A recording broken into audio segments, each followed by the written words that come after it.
day mga ka-Phyto, I'm here again, yours truly, Dustin Isguera. Narito tayo upang ipakita sa inyo ang isa na namang promising produkto ni Phyto. Ito ang Phyto Petrol Pipe NBR Pro. Ano nga ba itong NBR Pro? Ito ang kadalasan natin tinatawag na gas hose o yung petrol hose sa ating motorsiklo. What does NBR mean?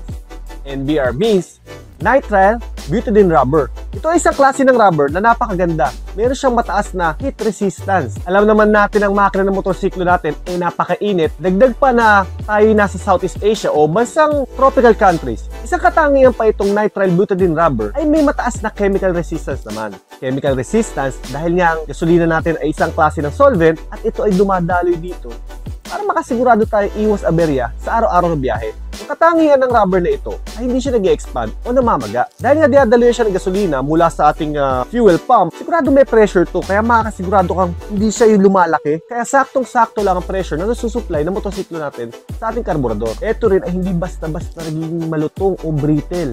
Dahil kadalasan, ilang buwan lang nagamit malutong na at napuputol. Ito yung nagiging dahilan kung saan tumatagas ang gasolina natin. Makikita mo na lang sa paradahan mo meron tulo ng gasolina, yung pala yung hose mo matigas na. Dahil nga hindi siya ganun kaganda ang chemical resistance niya at ang heat resistance. Parang naluluto yung goma ng petrol hose natin. Kaya etong Phyto Petrol Pipe, napakaganda talagang gamitin sa araw-araw. Pwede siyang gamitin sa carb type, sa fuel injected, dahil talagang sadya siyang ginawa para sa mga gasolina ng motorsiklo natin. Meron tayong dalawang klase ng Phyto Petrol Pipe. Una, yung 4.5. Madalasang ginagamit sa mga stock carburetors, tapos ginagamit din siya as a vacuum hose.